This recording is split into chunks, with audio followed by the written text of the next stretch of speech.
A while back, before the new year, we actually took a look at Anbernic's PSV, which is also known as the RG Vita. Well, it also has a Pro version, so today let's take a look at the RG Vita Pro and truly examine what exactly makes it Pro. First, let's take a look at its detailed specifications and what it's packing inside. On the screen, everyone can take a look at the specifications for reference and make a direct comparison with the RG Vita's configurations. Please, everyone, take a moment to observe and compare.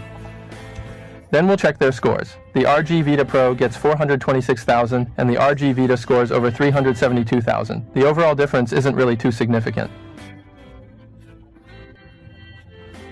The processor is the RK3576. The RG Vita Pro screen is 1080p, the other's 720p, so its resolution is higher. This one has 3+64 RAM storage, and this one is 4+64. Next, let's look at the differences in appearance. The RG Vita is on the bottom, now look at the top, and now the RG Vita Pro. You can see it has an extra mini HDMI video output on top. And looking down here, the RG Vita Pro has an additional TF card slot, while the original RG Vita only has one TF card slot. The RG Vita Pro features a dual boot setup. Currently we're observing its Android system, but it also comes equipped with a custom Linux operating system. We've already seen the Android system, it's just like the RG Vitas. So let's go and have a look at its Linux operating system, shall we? Simply restart it and it will boot directly into Android. If you wish to set Android as the default operating system, you can easily configure this within the Linux system. Alternatively, upon powering on the device, just press and hold the RG button and it will immediately launch into the Android operating system. There's also another method. Just remove its Linux system card and then it will boot directly into the Android system, just like that. This is a pretty straightforward process. This right here is its very own custom-made Linux operating system designed specifically for it. It really is an Anbernic product, and the sound effects definitely uphold that same level of quality too. Right here, you can clearly see that it is running the Anbernic Linux version 1.0 operating system. At the moment, this theme cannot be changed just yet. Currently, this specific black and gold theme is the only one that's available. And for the whole device in white, the buttons are colored. Personally, I think it would look much better if the buttons were made gray, or perhaps a slightly lighter shade of white. Alternatively, they could be crystal buttons, just like the ones found on the PSV handheld console. And also, regarding its overall cohesiveness, it certainly doesn't have the same integrated feel as the pure black version. We can clearly see this just by looking at the screen. Let's weigh them to see if there's any difference in their weight. This RG Vita is 277 grams, and that one is 276 grams. Hey, why is it 1 gram lighter? This customized Linux system is touch-enabled. Before, with the open source handhelds I used to play with, their Linux systems never had touch functionality. But now, as we can clearly see, you can directly touch the screen to make selections, and you can simply swipe right here to navigate. Of course, once you get accustomed to it, the physical buttons still feel so much more effective and satisfying to use. Here we can see that Linux's cooldown effect should be a bit better. We can even see that there are 3 DS games on it. The 3576 is running 3 DS. Let's continue to take a look, shall we? Since it's touch-enabled, 3DS games should be directly playable with touch control on this device. Oh, so it can be touched and interacted with directly. Unlike other Linux handheld gaming devices, you won't need to use a joystick to simulate touch input on this one. Oh, it just froze up directly upon exiting, it got completely stuck. So, how well does it actually perform when running the Android operating system, you ask? Here, you can clearly see Android is functioning perfectly, and there's even an overlay added. Regarding the screen aspect ratio, the size control is actually managed quite effectively. Regarding 3DS games, you really ought to play them on the Android system. Let's try another one, maybe a Majora's Mask game, and see how it performs. Oh, and while it's running, let's take a look. It uses passive cooling, identical to the RG Vita, with no active cooling. Later, I'll dismantle it to uncover the differences that make it a Pro, as compared to the RG Vita. It seems this particular game isn't working as it should be. Let's switch gears and take a look at how Majora's Mask performs on the Android system. I'm hoping for better results there. Furthermore, Android offers much more freedom. As you can see, we're able to fully customize the screen layout to our liking. Yeah, the previous Linux system was quite a bit more troublesome to deal with.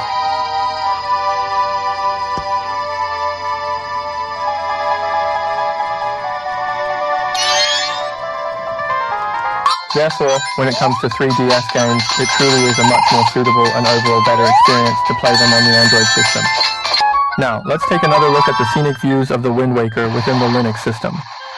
It seems that the widescreen patch hasn't been applied here. It defaults to a 16:9 aspect ratio, so let's adjust it to 4:3. Alright, now the aspect ratio is perfectly correct, just as it should be, leaving no room for any further adjustments or concerns. Those black bars on the screen just now, those were from the dialog box in the game, weren't they? As for right now, this actually seems to be performing quite well. And here we are, swimming around in the water. We are swimming in the water. Oh, there's a possibility that in some specific scenes you might experience a slight stutter, or perhaps even a noticeable slowdown in performance at times. However, for the majority of the scenes, it consistently runs at a smooth 30 frames per second, providing a very fluid and enjoyable experience. So, on the Android system, the landscape view for Wind Waker, it's currently stretched out here. But, you can totally adjust it back to its original aspect ratio. Essentially, the performance of the Android version is quite comparable to what you would typically encounter on Linux, really.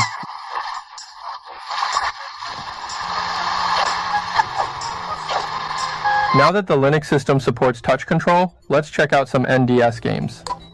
Why isn't the stylus working? It won't move to the left. Oh, what's going on here?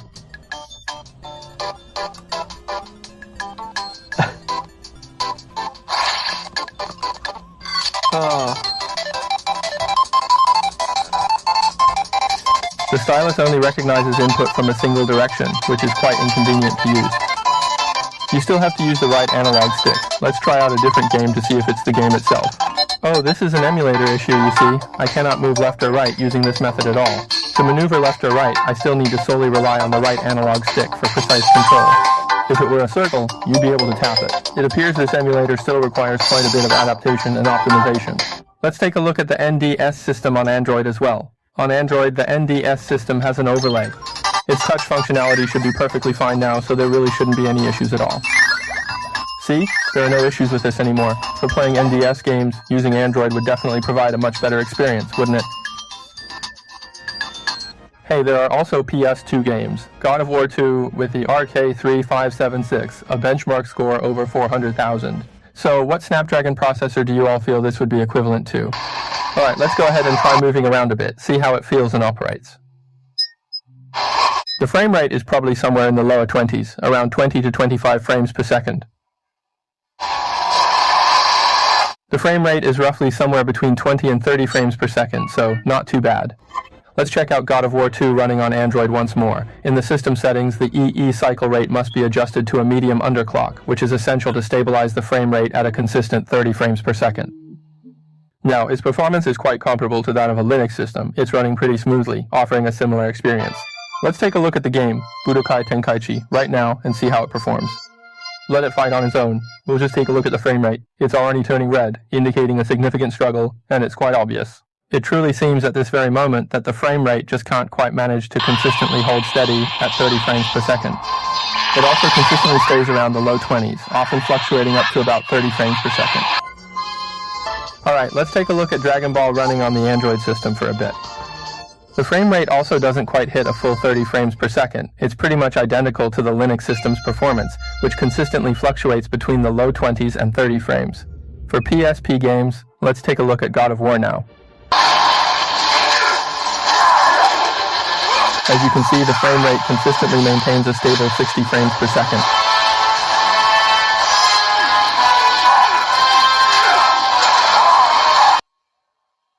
This processor should still be able to handle PSP games quite well, allowing you to graduate to them, but you can't push the resolution scaling too high. It just won't be able to keep up if you crank it too much.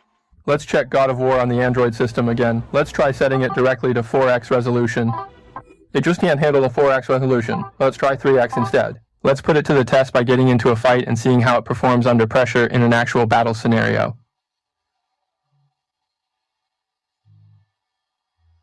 There's a slight noticeable audio crackling sound popping during playback.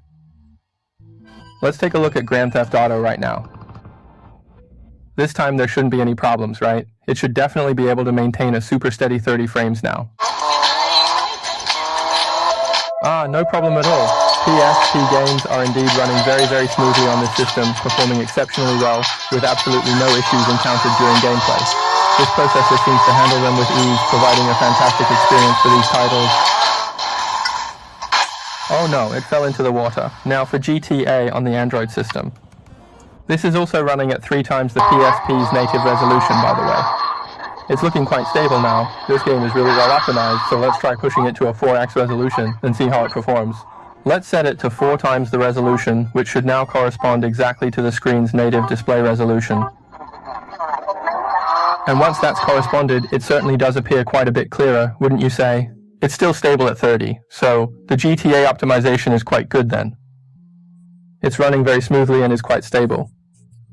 However, that particular game, God of War, it's quite a bit more demanding in terms of performance requirements. Okay, this is looking pretty stable, which is great. Indeed, it's holding up well. Currently, among the applications, there's Bilibili and a video player, but it's not here anymore. Now there's only a music player along with pictures and ebooks. Let's take a quick look inside the software manager and see what we have there. These are some of the more advanced and intricate settings available, providing deeper customization options. This is essentially the management system specifically designed for ported video games. You can definitely check out Bilibili online. Yes, it's Bilibili. Just directly tap on it, you can see that its screen actually supports touch functionality. Okay, that's enough gaming for now. I'm getting my butt kicked. I'm just gonna watch some Bilibili videos. It's a flashlight made of paper, but the flashlight doesn't cover much. So to sum it up, this system adds touch control. Okay, now that we've finished looking at the system, let's go ahead and take a look at the other systems. Alright, so now we've officially entered the Android operating system. It's just a standard Android experience, giving you the same feel as any ordinary Android device. As usual, long pressing the home button brings up the home menu. Pressing it will also cause you to exit this menu. Then, once Anbernic AI is enabled, a quick press of the home button will directly initiate AI recognition. Alright, a direct short press of the home button right here will do the trick.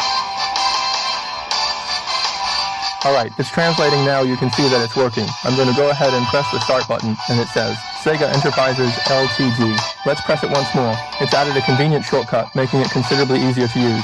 Story mode, options. Let's begin. You just need to press the A button to instantly get the translation. Actually, Anbernic's AI feature here is quite useful. So now let's go ahead and try streaming some games to see how its performance holds up. Please pay very close attention to the network latency displayed in the upper left-hand corner of your screen. Currently, we're looking at a latency of about 6 or 7 milliseconds, which is actually quite impressive and remarkably low. The delay, as you can see, is only 4 or 5 milliseconds. That's incredibly low and really impressive for streaming.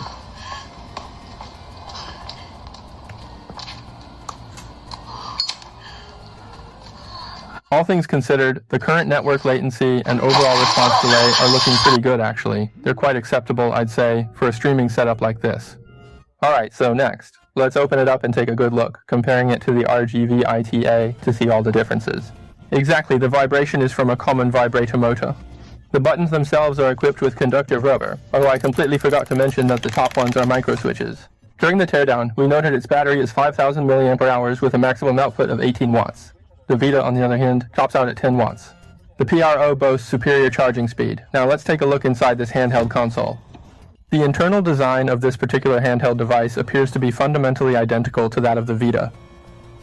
So this right here is its processor, specifically the RK3576 chip, quite a powerful one at that. Looking at this, there's no heatsink installed, which indicates that this processor likely doesn't produce a significant amount of heat during operation. Things like the joysticks, the entire layout, and of course the battery. I'll put a picture right here so everyone can readily compare these two devices. What do you all think of these internals? In this episode, we didn't get to test any PSV games.